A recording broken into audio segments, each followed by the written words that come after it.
Good evening, everybody. Good evening. It's WeCake'n. I'm so excited to talk some hockey. I got 5 topics we're going to talk about for the first Netcast. Alex Ovechkin's relentless chase for 900 career goals. Ooh.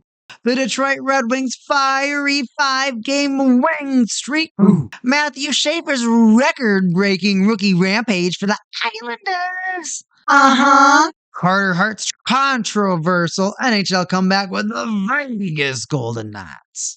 Yeah! And then maybe some early season surprises. Surprise there, surprise there, surprise all around the place. Ooh. All right, let's start this off. Alex Ovechkin last season became the NHL's all-time goal leader. He has dethroned Wayne Gretzky from all-time goals. Gretzky had 894, and Ovi just scored his 898th goal. It was 898th goal this season, so he's so close to 900. He's gonna get it. It will be impressive to see if he can get to 40 again. I mean, for someone that's just so good at being in one spot, you can see he's just not as limber as he used to be. He doesn't really get the windup he used to really be able to get. His body doesn't twist as easy.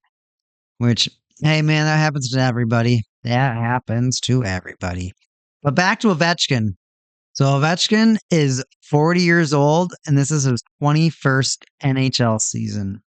If he gets 40 goals this season, it would take him 3 this season and 2 more seasons at a 40-goal pace to get up to 1,000 goals. 1,000 goals. And you gotta wonder, right? Because right now it's really just Crosby and Ovechkin being the 2 pillars in the NHL that just won't leave. I mean, Eric Johnson just retired. I think he was like 2006 or something. But I mean, looking at what Ovechkin's been able to do, it's just been a beautiful thing to see. Everyone's just so excited to watch this guy just come out, go to the same spot, sit in the same spot, and slam the same goal home. I mean, don't get me wrong. Ovechkin does have the NHL's all-time coolest goal. It's when he was falling on his back and scored on his back against the then Phoenix Coyotes. How brutal is that? I mean, the other thing you gotta think about though, I mean, the Capitals, they made it to the playoffs last season, right? They're probably gonna make it to the season again, right? They're gonna make it right back to the playoffs this season. Dylan Strome, I think he's a really good line mate for Ovechkin. I think like Strome on the team that could really help Ovechkin. I mean, he just needs someone to feed him the puck. With a player like Ovechkin and a player like Crosby, their teams are going to pay them almost as long as that player wants to play. And the Capitals will probably pay Ovechkin until he gets. If Ovechkin says he wants to make 1,000 goals, the Capitals will keep him on the team until he gets to 1,000 goals. If Crosby says, "Hey, if we tank really bad and we end up getting McKenna, I'll play 2 seasons or so to pass the torch to McKenna." Right? That's what I see. What's kind of going on with the aging talent, which I see in the NHL. It's a shame that the Chicago really burnt out so quick. But I mean, they got 3 cups in like 6 years, so whatever. I mean, it's sad to see that those players weren't able to stay in those teams forever and be that franchise player for life, like Steven Stamkos either. Now, the next thing I want to talk about, Detroit Red Wings' fiery 5-game winning streak. Currently now, the Detroit Red Wings, they are off to a fantastic start.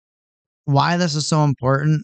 I think this is year 9 of their rebuild right now. And it's a rebuild that has felt like it's taken forever. I mean, 9 years, almost a decade. I mean, that's a kid that's going to middle school the next year, right? That kid's going to middle school next year. That kid was an infant, and now he's almost in middle school, and you haven't made the playoffs. It's a long drought for the Red Wings as well. Nothing definitely like the Sabres, but the Red Wings, they're getting hungry. They want to be competitive again. They want to get back in there, and they're getting close to being able to get back in the playoffs. So I just want everyone to understand that Steve Eiserman, the general manager of the Detroit Red Wings right now, is one of the most legendary players to ever touch Detroit ice. And having him as the general manager, the fan base is they're more willing to be patient. They're more willing to let things happen. But 9 years does get to be a bit long. However, looking at the way the team's been producing, looking at the way that the team has been competing, I have a very, very, very strong feeling that they're so close. They're almost there. Dylan Larkin is an absolute animal. He's exploded for 2 goals and 2 assists in the latest 4-2 win over the Oilers. The team that's lost the Stanley Cup, and you're like, oh yeah, they lost the Stanley Cup, so they're not that good. They made the Stanley Cup. It's McDavid's team. Like, come on, guy, you gotta be serious.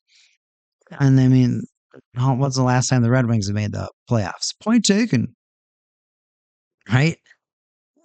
He's already leading the league with like 7 points. So or at least he was, right?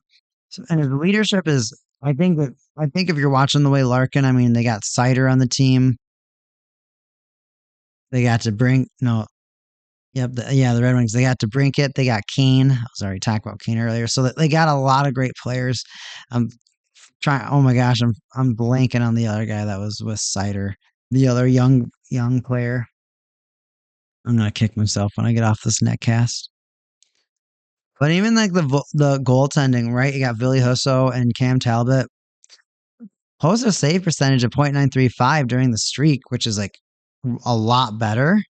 A lot better. Now, of course, it's just the first 2 weeks. You can't get excited. I honestly don't really take the league seriously until about 2 weeks into December. About 2 weeks into December, it's about that time when I start taking the league a lot more seriously in regards to paying more attention to the way that players are moving or the way that things are being. Like for example, the Sabres, the last few seasons, they start off strong, and then they just have like a really, really great November, and they're like, all right, we're top 5 in the NHL, we're top 8 in the NHL, we're gonna do it, and then they just crash. They just crash. It's like the last week in November and the first 2 weeks of December, they just crash and they just become nothing. So it'll be really exciting to see what the Detroit Red Wings are going to be able to do. I'm really excited to see if the Detroit Red Wings will make it into the playoffs and if they will be competitive. There's making it into the playoffs, then there's actually competing against your opponent. So the Detroit Red Wings, they're going to be knocking on the door of the NHL playoffs. I'm really interested to see what these NHL playoffs are going to look like this upcoming season. But we got a lot of hockey to go before we get there. Now we have to talk about Matthew Schaefer's record-breaking rookies. Rampage. He's rampaging as a rookie. He's doing so good. He's kind of rewriting the record books with some of the plays. He's really hyping this next class. He's really hyping this next generation.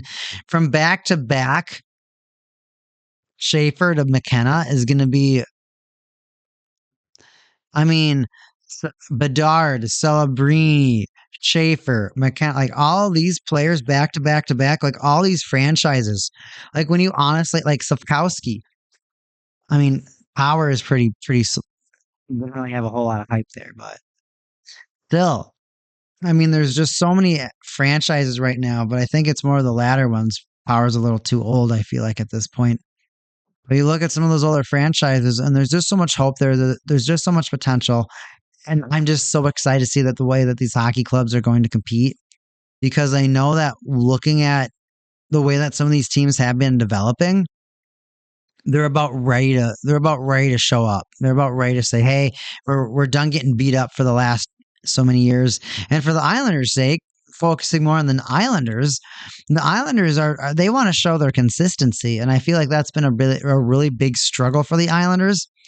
And then they've been plagued with management that doesn't want to spend, doesn't want to do anything, doesn't want to move. It's just I'm going to sit, buy and hold, and what happens. Now they're making moves, and now they're feeling a little bit more confident.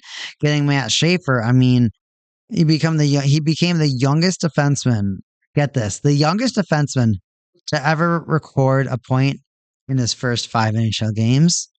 On top of that, he's the youngest player to score his first NHL goal in the power play. And he's playing like a strong 25 minutes a night. A strong 25 minutes a night. He's an active player. He's an extremely active player. They're even giving him power play time. They're integrating Schaefer into their lineup. That is beyond important. They're like, Schaefer, let's get on the ice and let's see what you can do. Oh, great. You're great at that. Fantastic. Good job. Good job. Good job. Good job. Not only showing up to be talented, I mean, almost Makar-esque. Like almost Makar-esque. It's a beautiful thing to see. He's quick. He's witty. His hockey IQ is there. I mean, pairing with Noah Dobson right now, he's even able to be a lot more offensive. Like I'm saying, like that's a little bit more Makar-esque. Like there's so much potential right now. The Islanders are kind of like in a weird rebuild because like they got Barzell, right? And Barzell was supposed to be the rebuild, but now they're kind of having the second wave. All right. Carter Hart. Pretty much, I think he signed to the Vegas Golden Knights now. If I think it was like 2 years or whatnot, or he's at least on the PTO. I don't remember if he's signed yet, but I know he's at least on a PTO with the Vegas Golden Knights right now. Wants to be reinstated into the NHL. Carter Hart was in a huge scandal with 5 other players for a mistreatment of another human being. They were acquitted and released of these charges, and it's over. But now they have this, everyone thinks of them a certain way. And so certain teams may not want to pay these players. So the Vegas Golden Knights, knowing Carter Hart was he was going to be the next big things for the Flyers, sign him to a trial contract. So you're like, all right, dude, you haven't really played for 2 years. You've been in trial. And so you haven't been able, I'm not sure if he's probably not been practicing. I mean, his mind's probably been somewhere else for the last 2 years, let's be honest here. And now he's playing with he's practicing with the Golden Knights. And the big things that happen after scandals, or I get whatever you want to call this, I guess. And I'll leave it at that. I think it's great to see that he's going to have another opportunity, taking into consideration he was not guilty, and we'll see what happens. I mean, I know another one of the players that was held for these charges when he went across the ocean to Russia or something like that to play in another league, the KHL, I want to say. So it's a big thing. These players' careers, their names have been really dragged, and who knows what's really going to happen to those players? Who knows what's really going to happen to if half of them are going to play? Who knows if Carter Hart's even going to stay? We'll see. We will see. I'm really interested to see if he's going to stay, and I'm sure you are too. Now, early season surprises. Honestly, the Mammoth. I feel like the Mammoth are a huge team. No pun intended. To watch, their talent is emerging.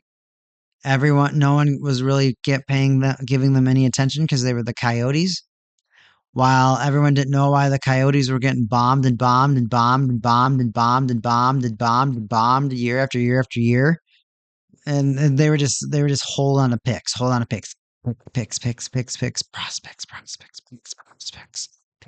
prospects. And now they got them all, and they're using them. They are using them, and that team is getting to be deadly. That team is getting to be deadly. And that's an interesting thing because Clayton Keller, he's about almost 30 years old, but that team's got a lot of young talent. So he's really just going to be the veteran on that team. He was on the Coyotes and he kind of just stayed there, just kind of kept getting beat up. Just always kept trying. Just no matter all the crap that kept going on with the Coyotes, he just kept staying there and playing hockey. He just played hockey. Was a good sport about everything. And now in Utah, he's gonna be a god around Cooley, Gunther, Schmaltzy. They got so much good talent on the Mammoth. Yeah, see, I almost did it right there. I was a Coyotes fan. I know how that felt. So the Mammoth, you got to pay attention to the Mammoth. Their talent's about to pop off. Now, the funny thing is that the Oilers and the Panthers, they're not doing so good. They're not really winning games, and they're losing a lot of games right now. I mean, both of these teams. I mean, this is another thing, right? Both of these teams have played more hockey than any other team right now in the NHL. So both of these teams are exhausted. It's okay if these teams start out to 4-10, right? That's okay. That's okay. Or 4-6, something like that, right? They're okay with that. They're okay with that. They just need to rest a little bit. I mean, the Panthers, we all know that they lost like two of their best players already, and they got to figure that out. They got to figure out how do you bridge that skill gap when you're missing that much of your core players. How do you bridge that gap? And for the Oilers, there's no saying anything for the Oilers, man. The Oilers, in my opinion, they're lost. They're just kind of stuck, and nothing's really happening no more, man. I just have a feeling that Connor McDavid is not going to be an Oiler in 3 years. I'll tell you that. Connor McDavid will not be an Oilers in 3 years and will have never hoisted a cup in Edmonton. As an Edmonton Oiler fan, to have 4 first overall picks in 6 years and for none of them to work out. One brought you back to the promised land but failed twice. Back to back. Failed is such a hard word, but the truth is harsh sometimes. It's got to be rough. The Sabres, they're also trying to figure things out. They started really bad. Now they bounced back a little bit. Now they're losing again. So the Sabres, that is going to, like I said, that's a team 2 weeks into December. That's when you actually look at the team. That's when you actually pay attention to them. That's when you're like, oh, you're either this good or this bad, or oh my gosh, your season's over again. You've won 5 out of 20. And with that, that's going to be the prototype, everyone. That's going to be the first netcast from WeCake'n. I gave you my opinion on Ovechkin's chase for the 900 goes. The Detroit Red Wings' amazing start. Matthew Schaefer's introduction to the NHL. Carter Hart's controversy. And a little bit of some early season excitement. So thank you so much, everybody, for listening. This is WeCake'n. Y'all have a good night. Talk to you soon. Bye now.